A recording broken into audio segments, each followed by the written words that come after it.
मोरी मैया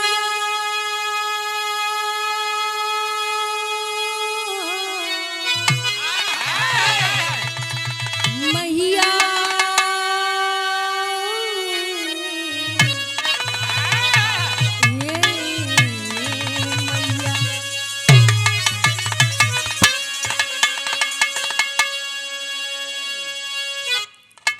सारिदा भवानी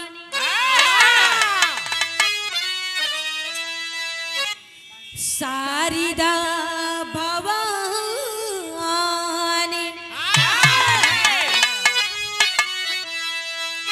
सारिदा भवानी राख सभा बीचे पानी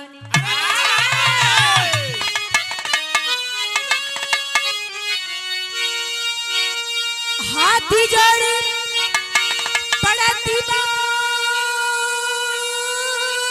पैया ये मैया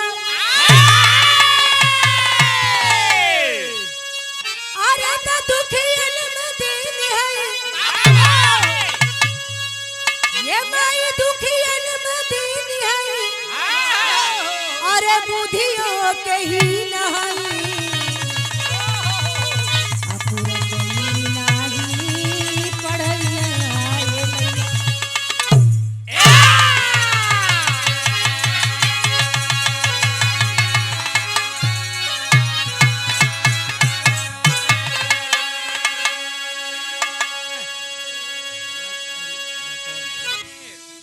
जय गुरु बंदो सती गुरु स्वामी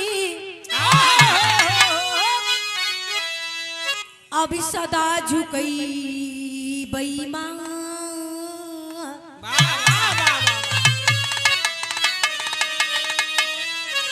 दुखिया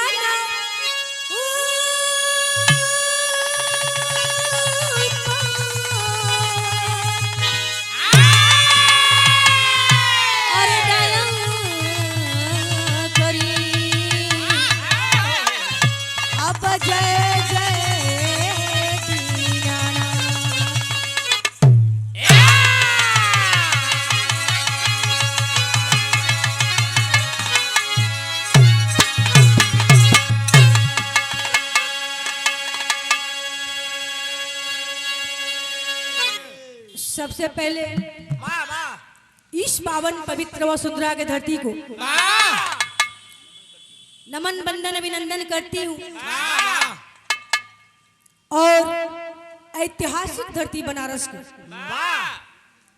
ए बड़ा गांव के खास करके नमन। ये बड़ा गांव का धरती ऐसा है बाबू के हर साल हर महीने में यहाँ पे कार्यक्रम होता है और श्री दैत्रा वीर बाबा वार्षिक श्रृंगार के उपलक्ष्य में हम लेडीजों का प्रोग्राम रखा गया। प्रोग्राम करने वाले मुख्य अतिथि माननीय गार्जियन महोदय हमारे धनविंदर भैया उर्फ पलटू भैया और साथ में बड़े दूर दराज से चल के आए हुए सांसद विधायक वार्ड सदस्य जिला प्रमुख बीडीसी मुखिया जी हम बिरा गए का चिंता सांवरिया कोचस बिहार से और बगल पे बैठे जितने मंचासी बड़ी सुंदर सुंदर गायिका एक नहीं दो नहीं तीन चार बैठी हैं सबको एक ईश्वर में बंदन अभिनंदन पग बंदन करती हूँ। समय का ध्यान दे करके दो लाइन थोड़ा सा भक्ति भजन कर ले। आवा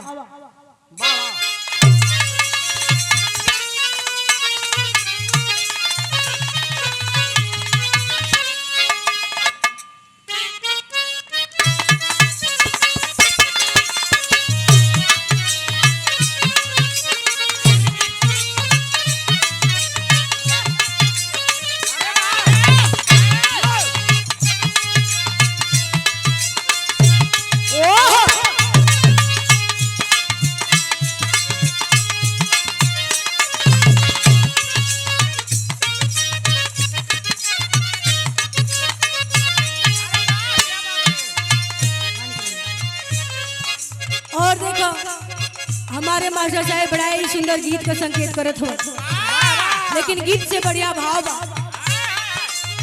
कौनो दासी दरबार में जाके माथा टेके फरियाद कइले बा, कहले बा के हे माँ हर जगह गवावे लू, यह बेटी के लाज बचावे लू। अगर आज ये गरीब समाज में यह दासी या बिटिया का सम्मान चला जाएगा भाई, तो हमारा ही नहीं इतने भैया बाबू लोग का विश्वास टूट जाएगा। कहेगा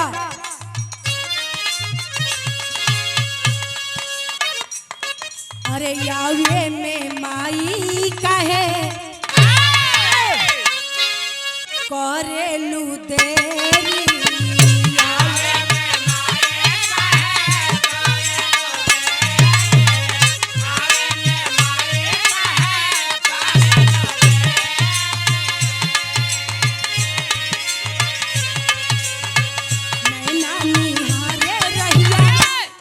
मैया मोरी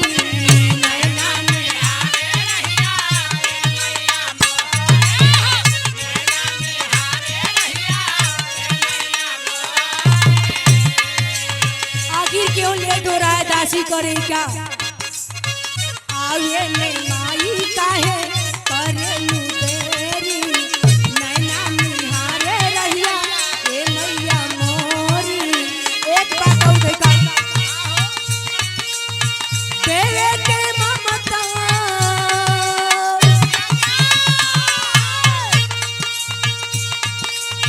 देवे के ममता दुलारिया हो,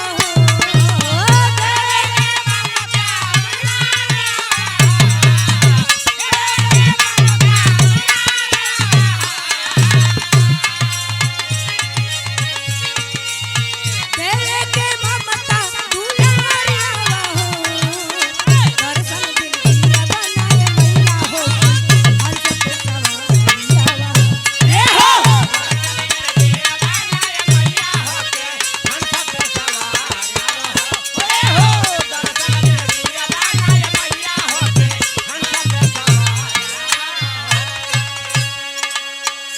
दासी बता रही है कि माँ धन दौलत सोना चांदी रुपया पैसा कुछ भी नहीं चाहिए या दासी बिटिया को, मात्र आपका आशीर्वाद आपका दर्शन चाहिए। एक लाइन कहती है क्या? नयना निहारे रहिया नयना निहारे रहिया गजरा बिछाई के, गैया के गोबरा से अंगना लिपाई।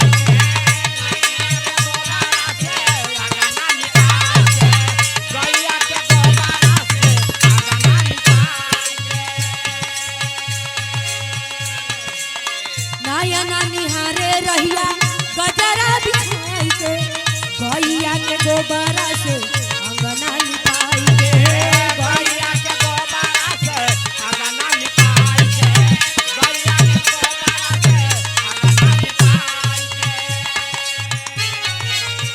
अरे तले के बिलवा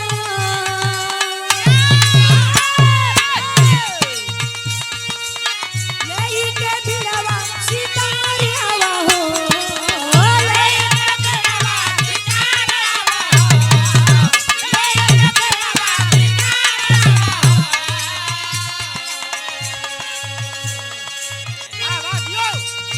ले के बिलवा सितारिया हो, ले के बिलवा सितारिया हो,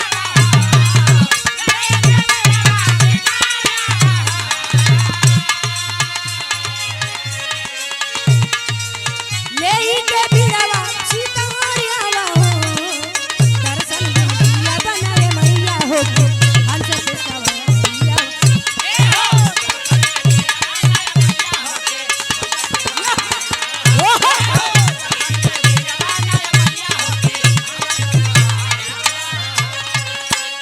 लास्ट में यह दासी अपने घराने का परिचय बताती है कि आखिर किस खानदान की बेटी हूँ। कहना है क्या? गुरुवर बिहारी रामा लाल के प्रीतिया, भावे कवि श्याम नारायण चंद्रिका का गीतिया, भावे कवि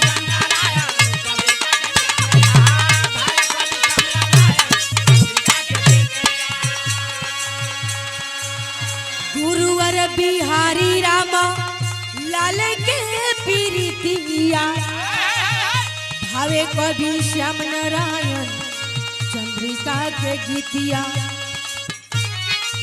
अरे दया बिटिया के देवे के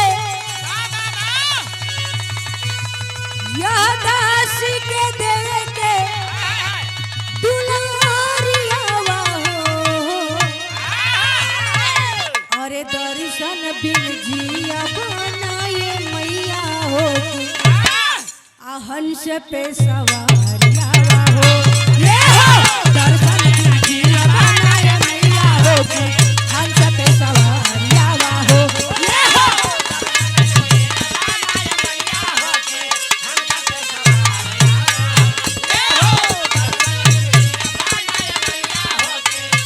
अरे दर्शन बिन जिया बनाए मैया हो हंस पे सवारिया हो।